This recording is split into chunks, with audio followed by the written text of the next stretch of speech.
नन्ना नमस्कारम।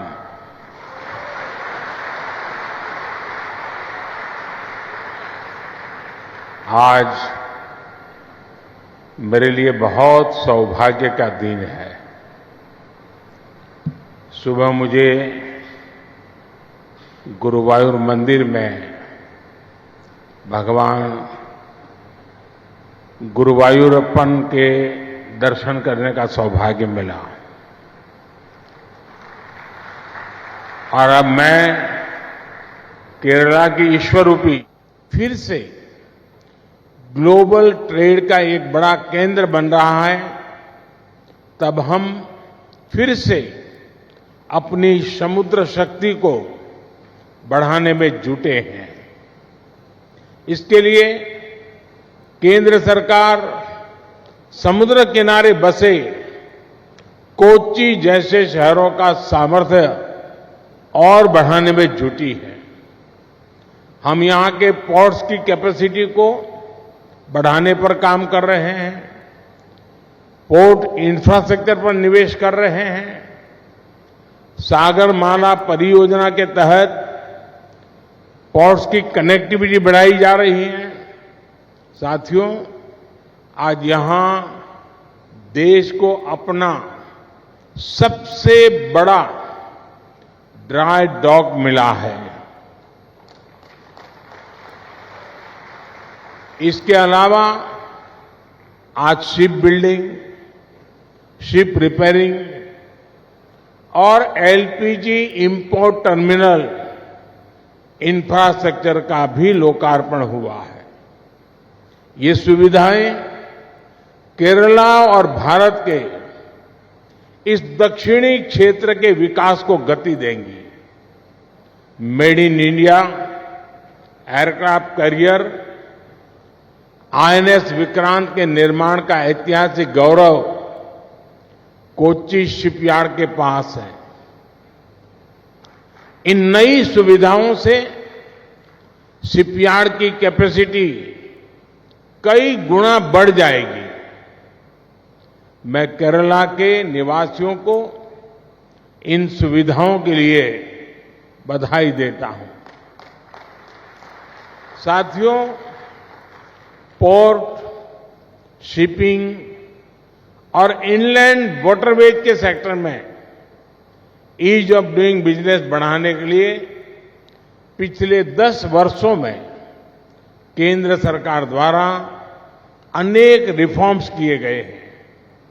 इससे पोर्ट्स में अधिक इन्वेस्टमेंट आया है और ज्यादा एम्प्लॉयमेंट जनरेट हुआ है। इंडियन सीफेयरर्स, उससे जुड़े जो नियम थे, उसमें किए गए रिफॉर्म्स की वजह से पिछले 10 साल में इंडियन सीफेयरर्स की संख्या में 140% की वृद्धि हुई है। देश के भीतर वाटरवे के उपयोग से अब पैसेंजर और कार्गो ट्रांसपोर्ट में नई तेजी आई है। साथियों, जब सबका प्रयास होता है तो परिणाम और बेहतर मिलते हैं। बीते 10 वर्षों में हमारे पोर्ट्स ने डबल डिजिट एनुअल ग्रोथ हासिल की है। 10 वर्ष पहले तक हमारे पोर्ट्स पर शिप्स को लंबा इंतजार करना पड़ता था, उनको अनलोड करने में बहुत टाइम लगता था। अब स्थितियां पूरी तरह बदल चुकी है। आज Bharat ship turn around time में दुनिया के कई विकसित देशों से भी आगे निकल चुका है। साथियों, आज दुनिया भी ग्लोबल ट्रेड में भारत की भूमिका समझ रही है। G20 समिट के दौरान भारत ने middle east, Europe economic corridor के जो प्रस्ताव पर सहमति बनी, वो इसी भावना का प्रमाण है।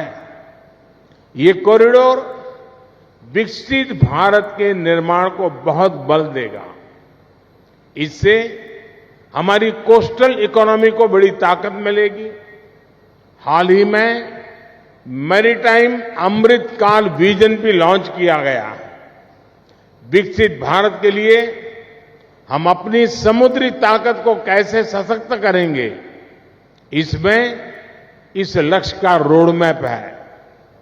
भारत को दुनिया की एक बड़ी मैरीटाइम पावर बनाने के लिए हम मेगा पोर्ट्स, शिप बिल्डिंग और शिप रिपेयर क्लस्टर जैसे इंफ्रास्ट्रक्चर बनाने पर जोर दे रहे हैं। साथियों, केरला में आज जिन 3 प्रोजेक्ट्स का लोकार्पण हुआ है, उनसे मैरीटाइम सेक्टर में इस क्षेत्र की हिस्सेदारी और बढ़ेगी। नया ड्राई डॉक भारत का नेशनल प्राइड है।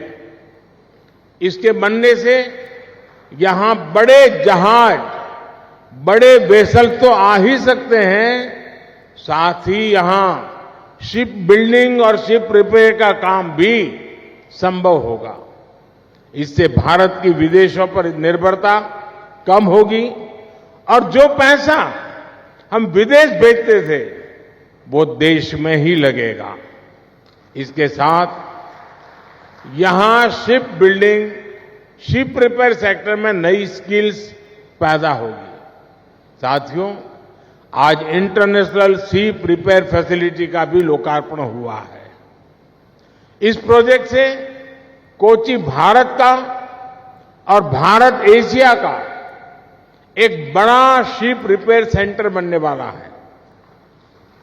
हमने देखा है कि आईएनएस विक्रांत के निर्माण के दौरान किस प्रकार अनेक एमएसएमईज को सपोर्ट मिला था। अब जब शिप बिल्डिंग और रिपेयर की इतनी बड़ी फैसिलिटीज यहां बनी है, तो इससे एमएसएमईज का एक नया इकोसिस्टम बनेगा। जो नया एलपीजी इंपोर्ट टर्मिनल बना है, इससे कोची, कोयम्बटूर, ईरोड, सेलम, कालीकट, मदुरई और त्रिची में एलपीजी की जरूरतें पूरी होगी। इससे इन इलाकों में इंडस्ट्री और दूसरी इकोनॉमिक डेवलपमेंट को भी मदद मिलेगी और नए रोजगार भी बनेंगे। साथियों, कोची शिपयार्ड आज आधुनिक और ग्रीन टेक्नोलॉजी से lace made in India vessels बनाने में भी अग्रणी है। कोची वाटर मेट्रो के लिए जो इलेक्ट्रिक वेसल्स बनाए गए हैं, वो प्रशंसनीय है। अयोध्या, वाराणसी, मथुरा और गुवाहाटी के लिए भी इलेक्ट्रिक हाइब्रिड पैसेंजर फेरीज का निर्माण यहीं हो रहा है। यानी देश के शहरों में आधुनिक और ग्रीन वाटर कनेक्टिविटी में कोची शिपयार्ड की भूमिका अहम है।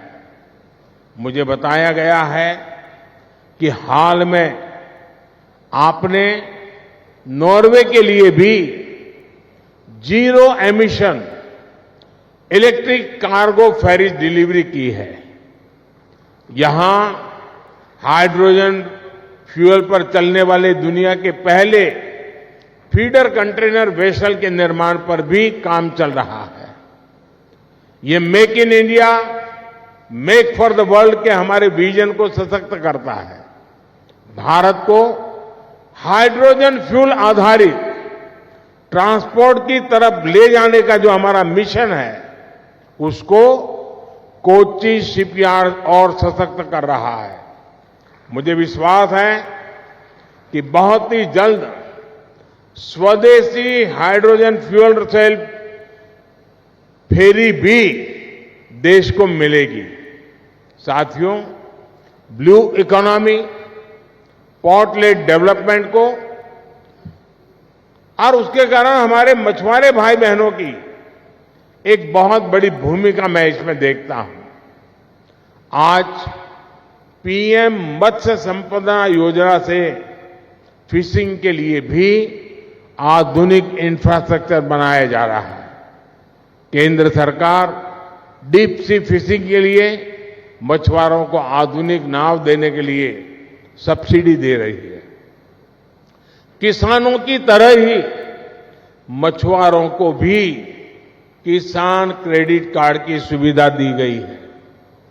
ऐसे प्रयासों की वजह से बीते 10 वर्षों में मछली उत्पादन और एक्सपोर्ट दोनों में कई गुना बढ़ोतरी हुई है। आज केंद्र सरकार सी फूड प्रोसेसिंग में भारत की हिस्सेदारी को और बढ़ाने का प्रयास कर रही है। इससे भविष्य में हमारे मछुआरे साथियों की आय भी बहुत बड़ी वृद्धि होगी, उनका जीवन और आसान होगा।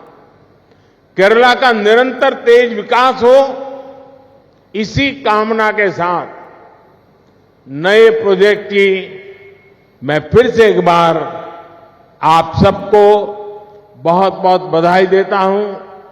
आप सभी को शुभकामनाएं। धन्यवाद। Make in India, made for the world. That is our take-home message. Our sincere gratitude to the Honorable Prime Minister for the invaluable insights. Thank you, sir, for sharing your wisdom and knowledge. The state of Kerala is very much indebted to you. Once again, expressing our heartfelt gratitude and thanks.